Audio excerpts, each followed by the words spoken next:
KPSC ಮಾಜಿ ಅಧ್ಯಕ್ಷ ಶಿವಶಂಕರಪ್ಪ ಸಾಹುಕಾರ್ ವಿರುದ್ಧ ಆರೋಪ ಕೇಳಿಬಂದಿದೆ.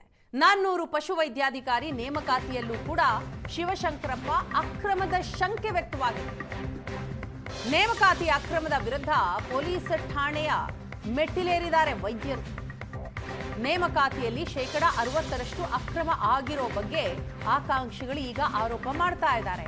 ಇತ್ತೀಚೆಗಷ್ಟೇ ಅಮಾನತಾದಂತಹ ಶಿವಶಂಕರಪ್ಪ ಸಾಹುಕಾರ್ ಕೈವಾಡ ಇದರಲ್ಲಿದೆ ಅನ್ನುವಂತಹ ಆರೋಪ ಕೂಡ ಕೇಳಿ ಬರ್ತಾ ಇದೆ. ನೇಮಕಾತಿ ಪ್ರಕ್ರಿಯೆ ರದ್ದುಗೊಳಿಸಬೇಕು ಅಂತ ಆಕಾಂಕ್ಷಿಗಳು ಒತ್ತಾಯವನ್ನ ಮಾಡಿದ್ದಾರೆ. ಈಗೇನ್ ಪ್ರಕ್ರಿಯೆ ಆಯ್ತಲ್ಲ, ನೇಮಕಾತಿ ಪ್ರಕ್ರಿಯೆ, ಆ ಪ್ರಕ್ರಿಯೆಯನ್ನ ಕಂಪ್ಲೀಟ್ ಆಗಿ ಕ್ಯಾನ್ಸಲ್ ಮಾಡಬೇಕು, ರದ್ದುಗೊಳಿಸಬೇಕು ಅನ್ನೋದು ಅವರ ಒತ್ತಾಯ. 400 ಪಶುವೈದ್ಯಾಧಿಕಾರಿಗಳ ಹುದ್ದೆಗೆ ಜನವರಿ 8ರಂದು ಪರೀಕ್ಷೆ ನಡೆದಿತ್ತು.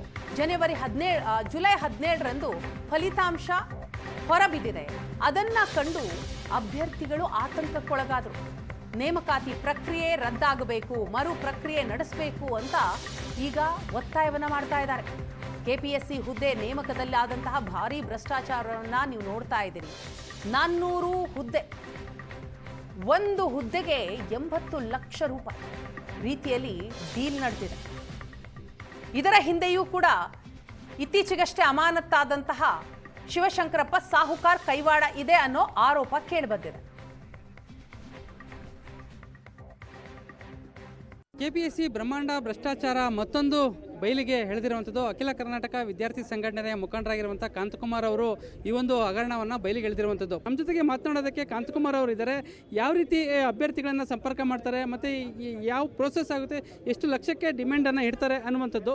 ಸರ್, ಇದು ಕೆಪಿಎಸ್ಸಿಯಲ್ಲಿ 2024 ನೋಟಿಫಿಕೇಶನ್ ಆಗುತ್ತೆ.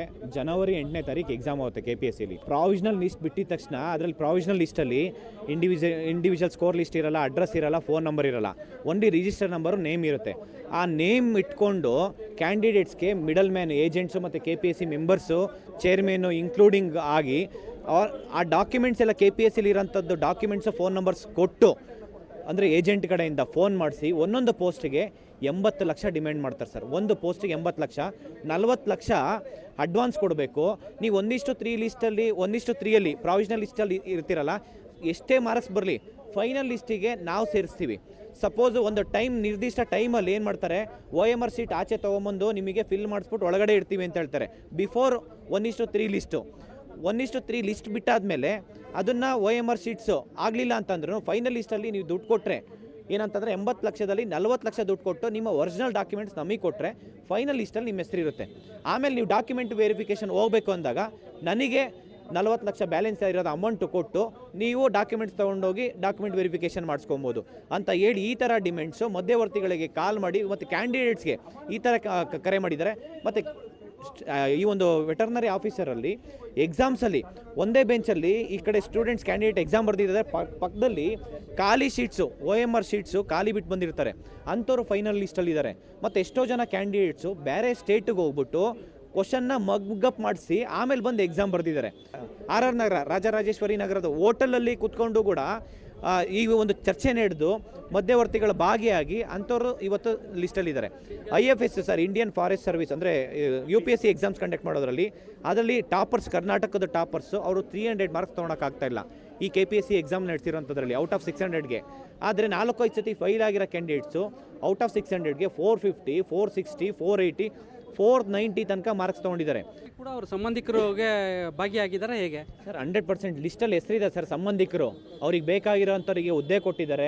ಅವರು 4-5 ಸತಿ ಅವ್ರ ತಲೆಯಲ್ಲಿ ಏನು 4 ಸತಿ ಎಕ್ಸಾಮ್ ಪಾಸ್ ಮಾಡ್ಕೊಂಡಿದ್ದಾರೆ. ಅಂದರೆ ಒಂದೊಂದು ಎಕ್ಸಾಮ್ಸು 4 ಸತಿ ಫೇಲ್ ಆಗಿ ಆಮೇಲೆ ಎಕ್ಸಾಮ್ ಪಾಸ್ ಮಾಡ್ಕೊಂಡಿರೋ ಅಂಥವ್ರು ಕೂಡ ಇವತ್ತು ಲಿಸ್ಟಲ್ಲಿ ಹೆಸರಿದ್ದಾರೆ ಅಂತಂದರೆ ಗೋಲ್ಡ್ ಮೆಡ್ಲು ತೊಗೊಂಡಿರೋನು ಇವತ್ತು ಎಕ್ಸಾಮ್ ಪಾಸ್ ಮಾಡೋಕ್ಕಾಗ್ತಾಯಿಲ್ಲ KPSCಯಲ್ಲಿ.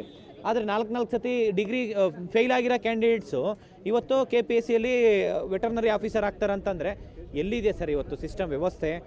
ಎಕ್ಸಾಮ್ ಮಾಡಿ ಯಾರ್ಯಾರು ಅಕ್ರಮದಲ್ಲಿ ಭಾಗಿಯಾಗಿದ್ದಾರನ್ನ ಅವ್ರನ್ನ ಜೈಲಿಗೆ ಕಳಿಸಿ, ಅವ್ರನ್ನ ಗಲ್ಲಿಗೇರಿಸಿ. ಇಷ್ಟು ಮಾಡೋಕ್ಕಾಗಿಲ್ಲ ಅಂತಂದರೆ ರಾಜ್ಯ ಸರ್ಕಾರಗಳು ಏನಕ್ಕೆ ಬೇಕು? ಸರ್ಕಾರ ಇದ್ದು ಏನು ಪ್ರಯೋಜನ ಸರ್? ಎಷ್ಟು ಪರ್ಸೆಂಟ್ ಅಭ್ಯರ್ಥಿಗಳಿಗೆ 60% ಅಂತ ಹೇಳ್ತಾ ಇದ್ದಾರೆ. ಈಗ 60% ಅಭ್ಯರ್ಥಿಗಳಿಗೂ ಕೂಡ ಇವರು ಅಪ್ರೋಚ್ ಮಾಡಿದ್ದಾರೆ. ಹೇಗೆ ಸರ್? ಮಾಡಿದ್ದಾರೆ. ಒಂದು ಸಂಬಂಧಿಕರು ಡೈರೆಕ್ಟ್ ಕಾಂಟ್ಯಾಕ್ಟ್ ಇರೋರನ್ನ ಏನು ಅಪ್ರೋಚ್ ಮಾಡಿರಲ್ಲ ಸರ್ ಇವರು. ಇನ್ನು ಮಿಕ್ದವ್ರಿಗೆ ಅಪ್ರೋಚ್ ಡೈರೆಕ್ಟ್ ಕಾಂಟ್ಯಾಕ್ಟ್ ಇಲ್ಲದೇ ಇರೋರನ್ನ ಅಪ್ರೋಚ್ ಮಾಡಿಕೊಂಡು ಇವರು ಹುದ್ದೆಗಳನ್ನು ಮಾರ್ಕೊಂಡಿದ್ದಾರೆ ಸರ್. ಇದಿಷ್ಟು ಅಖಿಲ ಕರ್ನಾಟಕ ವಿದ್ಯಾರ್ಥಿ ಸಂಘಟನೆ ಮುಖಂಡರಾಗಿರುವಂಥ ಕಾಂತಕುಮಾರ್ ಅವರ ಮಾತು. ಏನು ಕ್ಯಾಮ್ರಾ ಪರ್ಸನ್ ಶಿವಕುಮಾರ್ ಜೊತೆ ನಂದೀಶ್ ಮಲೆನಹಳ್ಳಿ, ಏಷ್ಯಾನೆಟ್ ಸುವರ್ಣ ನ್ಯೂಸ್, ಬೆಂಗಳೂರು.